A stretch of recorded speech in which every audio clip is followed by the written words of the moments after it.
అశ్వ సంవత్సరంలో కైలాస యాత్ర Sri Gayatri tours and travels 8977349696.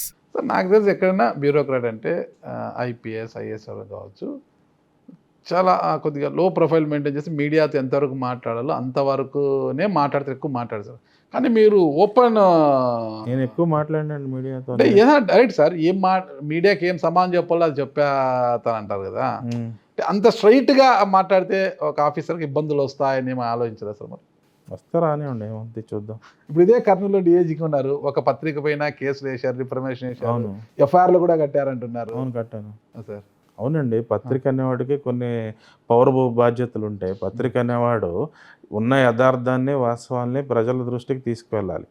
ప్రభుత్వాధికారిగా ఏది నిష్పక్షపాతంగా సమన్యాయం మేము అన్ని వర్గాలకి ఎట్లా చేయాలో ఉన్న వాస్తవాల్ని యథార్థంగా వాళ్ళ విశ్లేషణాత్మకంగా ప్రజల ముందు పెట్టాలి. కానీ వాళ్ళ సొంత కవిత్వం, సొంత పాండిత్యం ప్రదర్శించి ఒక రకంగా ప్రజలు ఊహించుకునే విధంగా వాళ్ళు ఇష్టరాజ్యంగా చేస్తే దానికి చట్టంలో దాని చట్టం తన పని దాన్ని చేసిపోతుంది. అంటే జనరల్లీ చట్టంలో అన్నీ ఉన్నాయండి. కాకపోతే దానికి ఏంటంటే టైం టేకింగ్ ప్రాసెస్. అంత టైం ఎవరికి ఉండదు. కొంచెం నాకు ఓపిక ఎక్కువ, చూస్తాను ఏముంది. ఓపిక ఎక్కువ అసలు అంటే చూస్తా, లాంగ్ బ్యాటిల్స్ ఫైట్ చేయాలి కదా. మనం జనరల్లీ ఏంటంటే మాకు ఇప్పుడు ఆఫీసర్స్తో ఉన్నది ఏంటంటే మధ్య తరగతి నుంచి వస్తాయి. ఈ తలకాయ నొప్పి ఎందుకబ్బా, మనకు అసలు పక్క తిరిగిస్తే అయిపోద్ది అనుకుంటాం. సో నేను జనరల్లీ లో ప్రొఫైల్లో ఉంటాను. నేను ఎప్పుడు మీడియాతో ఎక్కువ మాట్లాడను.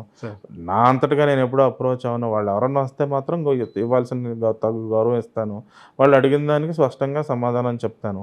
వాళ్ళు అడిగిన దానిలో నేను చెప్పలేని విషయాలు ఉంటాయి. స్వామి అయ్యా బాబు నేను ఈ విషయం మీద స్పందించకూడదు, ఇది కొంచెం కాన్ఫిడెన్షియల్, అయితే ఇది పొలిటికల్, నాకు ఆ వాక్ స్వాతంత్రం లేదని స్పష్టంగా చెప్తాను.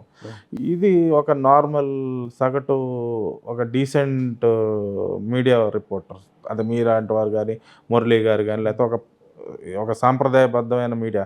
కొంతమంది ఈ మధ్యన ఒక కెమెరా, పెన్ కెమెరా, లేకపోతే ఏవో ఒక చిన్న నోట్ బుక్ వచ్చుకుని వచ్చి ఏదేదో వాళ్ళ సొంత కవిత్వం, సొంత పాండిత్యం, లేకపోతే ఏదో ట్విస్టెడ్ మైండ్తో వచ్చేస్తారు. వాళ్ళకి అర్థమయ్యే భాషలోనే చెప్తాను.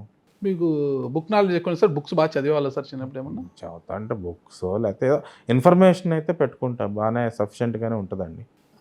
బుక్స్ అంటే ఎప్పుడైనా ఏదైనా ఒక మంచి బుక్ చదివిన అనుభవం కానీ, ఒక సంతృప్తి? నేను ఈ ఫిక్షన్ అలాంటివి చదవనండి. I'm more interested in contemporary geo politics, history and contemporary realities. Okay okay sir. Okay. ఈ ఫిక్షను లేకపోతే రొమాన్సు లేకపోతే స్కైఫీ నాకు పెద్ద ఇంట్రెస్ట్ ఉండదు. ఇప్పుడు మీరు అన్నారు సార్, అది మీడియా పాత్ర పోషించాలని. బయట వైఎస్ఆర్ కాంగ్రెస్ పార్టీ నాయకుల నుంచి వస్తున్న విమర్శ ఏంటంటే డిఐజీ ఆఫీస్ కాదు అది, రియల్ ఎస్టేట్ వ్యాపార ఆఫీస్. అది రియల్ ఎస్టేట్ విషయాలలో డిఐజీగా తలదూరుస్తున్నారు, అది తప్పు అని ఒక పత్రిక వార్త రాస్తే వారిపైన కేసులు పెడుతున్నాడు ఆయన అని బయట వాళ్ళు విమర్శలు చేస్తున్నారు సార్. అంటే మునీర్ అనే ఒక టీచరు ఒక ల్యాండ్ విషయంలో డిఐజీ గారు కొంత సిఐలని పురిగొలిపి చేయించారు, వినకపోతే దగ్గర పిలిపించుకొని ఆయనే పంచాయతీ చేసి బెదిరించాడు, అది ఇది అని వాళ్ళ ఆరోపణ. దాని మీద ఆ పత్రిక కథనము రాస్తే వారి మీద కేసులు బనాయిస్తున్నారు. అది డిఐజీ ఆఫీస్ కాదు, రియల్ ఎస్టేట్ ఆఫీస్ అని వాళ్ళు పదే ఆరోపిస్తున్నారు సార్. ఎలా ఉంటుంది ఆ సమయంలో మీకు అలా అన్నప్పుడు? నేనేం అనుకోనండి. ఇప్పుడు వాస్తవం అయితే మనం బాధపడాలి, లేకపోతే దానికి కావాల్సిన మేనేజ్మెంటో లేకపోతే మెరుగులు దిద్దుకోవాలి. అది టోటల్ బ్రూటల్ అబ్సర్డ్ అయితే మనం దాన్ని పట్టించుకోవాల్సిన అవసరం ఉంది.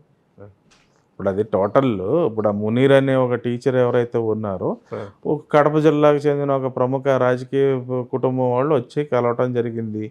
మనం సహృద్భావంతో ఇద్దరిని పిలిచి ఏంటయ్యా మీ విషయం అని మాట్లాడాం. ఇది ప్యూర్ సివిల్ డిస్ప్యూట్ బాబు, మీరు కోర్టులోనే తేల్చుకోవాలి, ఇది మేము పోలీసులు దీనిలో కలగ చేసుకోకూడదని చెప్పి పంపించడం జరిగింది.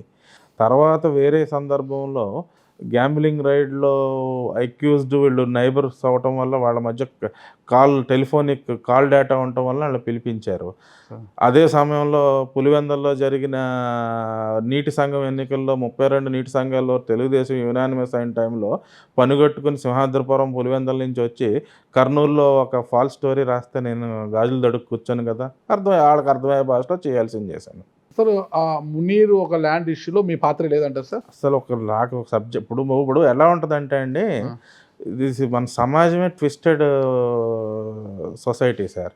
సివిల్ డిస్ప్యూట్ మనం ఇంటర్ఫియర్ అవ్వకూడదు అంటే ఖచ్చితంగా సార్. యాక్చువల్లీ లా ప్రకారం మేము అవ్వకూడదు. ఓకే కానీ అక్కడ సివిల్ క్రిమినల్ ఇంటర్ట్వైన్ అయి ఉంటాయి. సార్.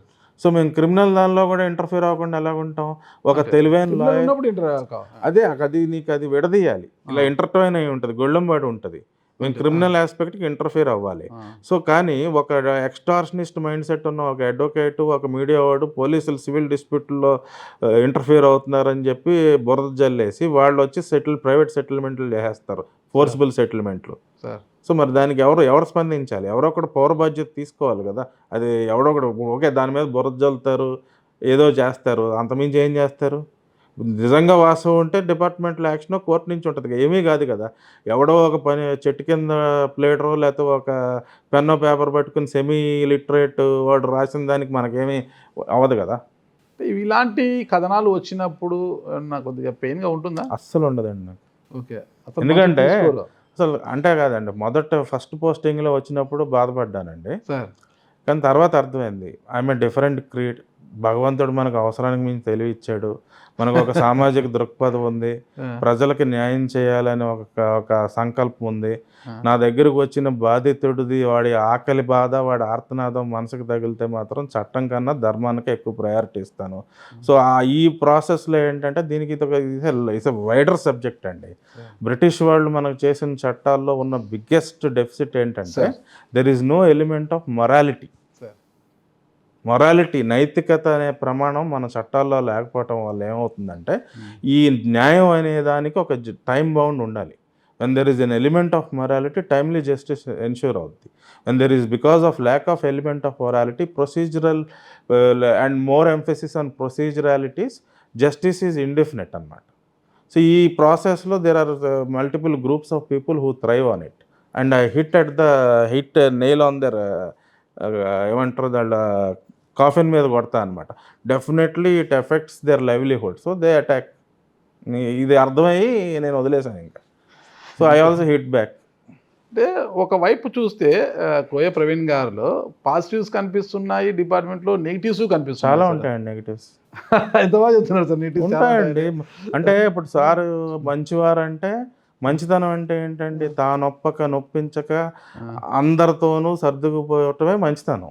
అంటే వెరసి చెప్పాలంటే అచ్చ తెలుగులో పచ్చి తెలుగులో చెప్పాలంటే ఏ పని చేయకపోవటం. పని చేస్తే నీకు ఇప్పుడు నేను పని చేశానండి, ఒకడు లబ్ధి పొందుతాడు, అయ్యగారు దేవుడు లేకపోతే ఆ సార్ దేవుడు అని మనసులో దండం పెట్టుకుంటాడు, వెళ్ళిపోతాడు. ఆ పని వల్ల ఒకడికి న్యాయం జరుగుద్ది, ఆ ప్రాసెస్లో ఒకడికి హాని కలుగుద్ది. వాడు మన మీద వ్యక్తిగతంగా పగ పెంచుకుంటాడు, వాడి శక్తి బట్టి మన మీద రాళ్ళు చల్లుతాడు. ఇప్పుడు మనం ఇంతసేపు మాట్లాడుకున్న పత్రికలోనే ఒక కథనం చదివినట్టు గుర్తు సార్ నాకు. అంటే కొన్ని విషయాల్లో మమ్మల్ని బైపాస్ చేసి వెళ్ళిపోతున్నారు డిఐజీ గారు, మాకు చాలా ఇబ్బంది కలుగుతుంది. ఈ రేంజ్ పరిధిలో ఉన్న ఐపీఎస్లు ప్రభుత్వానికి ఫిర్యాదు చేశారు. నాకు తెలియదండి. ఓకే సార్, ఫిర్యాదు చేశారు, నాకు తెలియదండి. కానీ కింది స్థాయిలో అంటే సిఐల వ్యవస్థ వరకు చాలా హ్యాపీగా ఉన్నారు. సార్ మా దేవుడు అబ్బా, సార్ ఉంటే హ్యాపీ మాకు అని వాళ్ళు బాగా కీర్తిస్తున్నారు మిమ్మల్ని అంటున్నారు. అది ఎవరు ఇష్టం లేదండి. మన ఉద్యోగం మనం చేస్తున్నామండి, మనకంటూ కొన్ని ప్రిన్సిపల్స్ ఉంటాయి. దాని ప్రకారం ఆప్టిమల్ రిసోర్సెస్తో మ్యాక్సిమైజేషన్ ఆఫ్ బెనిఫిట్స్ చేస్తాం. సో మ్యాక్సిమం మనకు తెలిసినంత వరకు ఒకటికి సాయం చేయాలనుకుంటాం, తెలియకుండా కూడా చేస్తాం, తెలిసి అయితే ఒకటికి హాని అయితే చెయ్యం. నాకు తెలిసి సార్, నేను జర్నలిజంలో వచ్చినప్పటి నుంచి కూడా చూస్తున్నాను, డిపార్ట్మెంట్లు ఎలా ఉంటాయంటే ప్రభుత్వం మారిన ప్రతిసారి కూడా ఎస్ఐలు, సిఐలు, డిఎస్పీలు ఈ పోస్టింగ్లన్నీ కూడా ఖద్దర్ చొక్కా నాయకుల సిఫారసు లేఖల ప్రకారమే జరుగుతుంటాయి సార్, ఎక్కడైనా కూడా. కర్నూలులో అలా జరగండి. నేను అదే సార్, మీరు ఇంత స్ట్రైట్గా అదే వస్తున్నా. ఇక్కడ నాకు తెలిసి ఏంటంటే ఈ కర్నూలు డిఐజీ గారి దగ్గర మాత్రం సీఎల ట్రాన్స్ఫర్ విషయంలో మంత్రుల సిఫార్సు లేఖలు, ఎమ్మెల్యేల సిఫార్సు లేఖ టిష్యూ పేపర్తో సమానం అయిపోయినాయి. ఆయన ఎవరు అనుకుంటే ఆయన పోస్టింగ్లు ఇచ్చేస్తున్నారు. అదేం లేదండి, అంతే. వాళ్ళకి ఇవ్వాల్సిన గౌరవం ఇస్తాం, వాళ్ళతో సంప్రదిస్తాం, వాళ్ళని నచ్చ చెప్తాం, ఒప్పించి ఇస్తాం. ఐ థింక్ మైదుకూరు, కమలాపురం అనుకుంటా సార్, అక్కడ వీరశివారెడ్డి గారితో ఒక సీఏ గారికి గొడవ జరిగింది ఒక మహిళా ఇష్యూలో. అది పెద్ద ఇష్యూ అయినా కూడా ఆ సీఏని అక్కడే కొనసాగించారు. వీరశివారెడ్డి కమలాపురం మాజీ ఎమ్మెల్యే. నాకు తెలియదండి, ఆ విషయం నా దృష్టికి రాలేదు. అంటే గత ప్రభుత్వంలో పనిచేసిన మైదుకూరు చెప్తానా అండి. మైదుకూరు ఇన్స్పెక్టర్కి ఒక మహిళ ఆయన మీద అభియోగం మోపింది. దాన్ని కమలాపురం ఎమ్మెల్యే గారు ఆ మహిళ తరపున ఉన్నారు.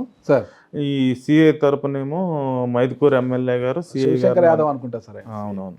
సార్ శివశంకర్ యాదవ్ కాదులే, కులస్తుడు, యాదవ్ కులస్తుడు, కానీ పేరులో యాదవ్ లేదు. లేదు సార్ సార్ ఆ పేరు అని. అది ఏంటంటే జరిగిన వాస్తవం ఏంటంటే, అది ఒక ఆఫీసర్ అతని డ్యూటీ హానెస్ట్గా చేశారు. దానికి పొలిటికల్ రంగుల్లో పూసేసి మహిళా కలర్ తీసేసుకున్నంత మాత్రాన తప్పు చేయని ఆఫీసర్ మా దృష్టిలో ఉండి చేసిన దానికి మేము ప్రొటెక్ట్ చేయాలి కాబట్టి చేయటం జరిగింది. వీరశివారెడ్డి గారికి కూడా మీకు కొంత వీరశివారెడ్డి కాదు, ఇది ఇది పుట్ట నరసింహారెడ్డి. ఓకే ఓకే పుట్ట ఏం జరిగిందంటే విషయం ఏంటంటే అండి, ఇప్పుడు పుట్ట నరసింహారెడ్డి గారికి తో చనువుగా ఉండే ఒక వ్యక్తి ఉన్నారు. సార్ అతనికి ఇంకో అతనికి ఏదో ఫైనాన్షియల్ డిస్ప్యూట్ ఉంటే అతను ఆయిల్ ట్యాంకర్ని, ఇతను ఈ కమలాపురం చెందిన ఆయన ఒక మాజీ, ఆయన భార్య వచ్చి ఒక మాజీ సర్పంచ్, ఆ ట్యాంకర్ అపహరించాడు. డ్రైవర్ని కొట్టి ట్యాంకర్ అపహరించుకున్నారు. అది మనకి పొలిటికల్ బ్యాక్గ్రౌండ్ తెలియకపోవటం వల్ల ఏం జరిగిందంటే డెకాయిటీ కేసు అవుద్ది కదా. సో ఎస్పీ గారు ఇలా డెకాయిటీ జరిగిందని నాకు చెప్పారు. ఇన్ఛార్జ్ ఎస్పీ విద్యాసాగర్ ఉండేవాడు. సో అది జరిగింది దువ్వూరు పోలీస్ స్టేషన్ లిమిట్స్లో జరిగింది. దువ్వూరు